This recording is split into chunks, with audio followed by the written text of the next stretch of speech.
When humanity joined the galactic concord, we expected diplomacy, trade routes, maybe a few awkward cultural exchanges.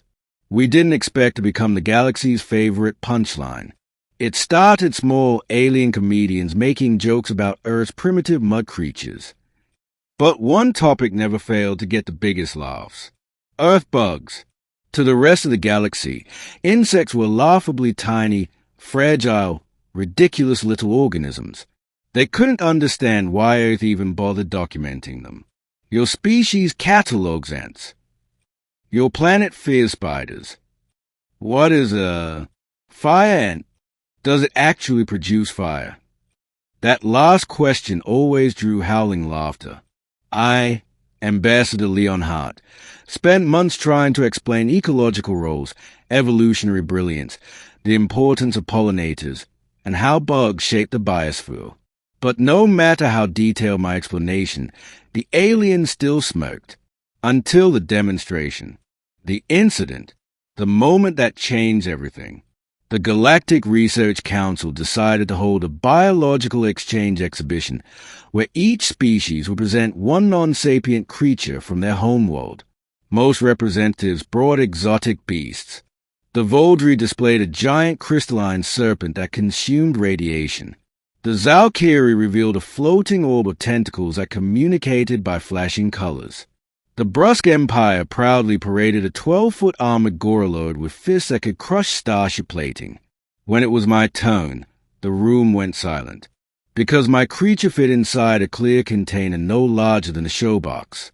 This, I announced, trying not to sound offensive, is the solifuge, also known on Earth as a camel spider.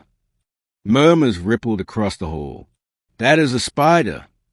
No fangs, no venom sacs. It is small, pathetic.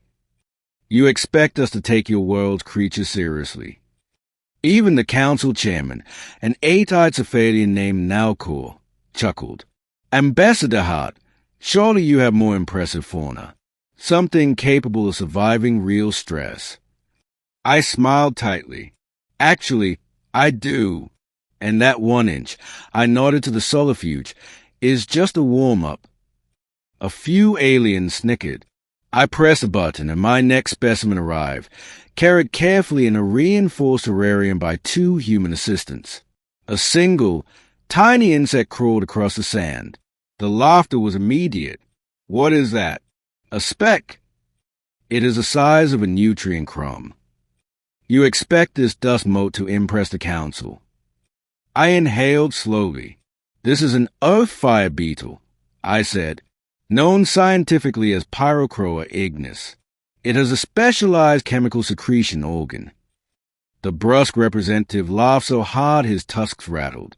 You bring a bug the size of my fingernail to an exhibition with apex predators. Even Nalcor leaned forward, voice dripping with amusement. Ambassador, if your intention was to entertain, you are succeeding. I nodded, then allowed me to continue entertaining. I picked up the handheld controller and spoke into the MIC. Begin demonstration chamber calibration. A domed enclosure descended from the ceiling, sealing the table-sized testing platform. The fire beetle was inside, along with a series of objects, each more durable than the last. Wood, stone, hardened alloy, starship-grade steel plate. This test, I announced, will show the beetle's natural defensive behavior. Nalcor waved dismissively. Proceed, Ambassador. Let us all be enlightened. The lights dimmed. The first stressor, a vibration pad, triggered beneath the sand. The beetle stopped moving. Across the seats, aliens leaned in, mocking expectations clearly visible on their faces. Then, the beetle began to glow. A soft, pulsing orange. The chamber sensors began to click rapidly. Nalcor frowned.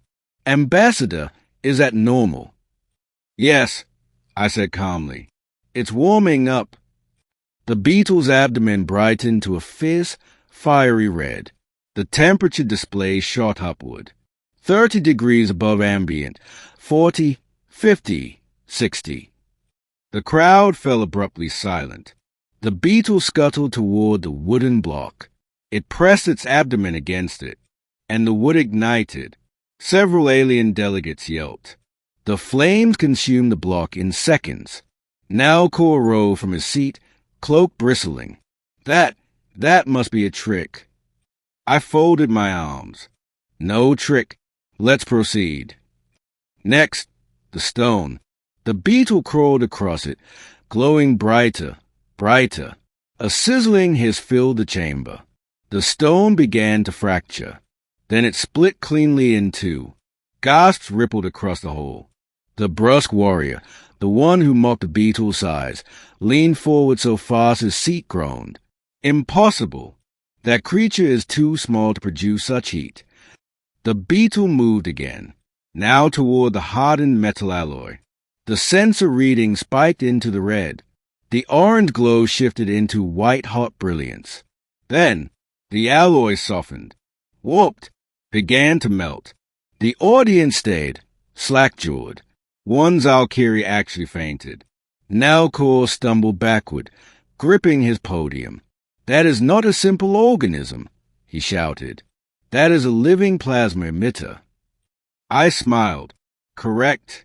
Hard to laugh at Earthbugs now, isn't it? But the beetle wasn't finished. It turned toward the final object, the starship-grade steel plate. Nalcor whispered in disbelief, "It cannot possibly." The beetle released a shrill vibration, glowing so intensely its entire body looked like a miniature star. The temperature sensors screamed warnings. The steel plate began to discolor. Red, then orange, then yellow.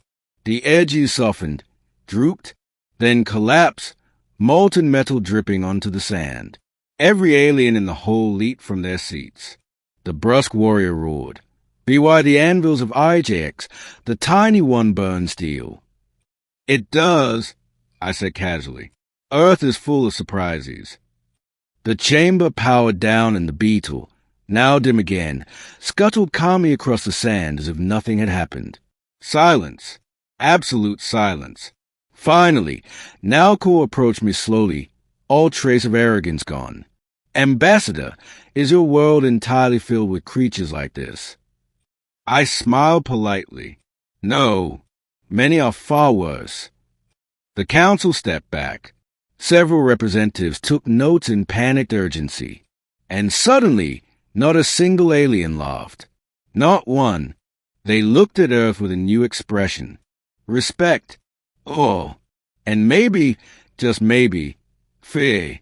I closed my presentation with a bow. Ladies and gentlemen of the Galactic Concord, welcome to the wonderful world of Earth biology. Later that evening, multiple species requested emergency diplomatic meetings. Some wanted trade agreements. Others requested defensive alliances. One delegation merely asked, very quietly, "Do you have larger versions of that beetle?" I didn't answer, because honestly, I wasn't sure they wanted to know.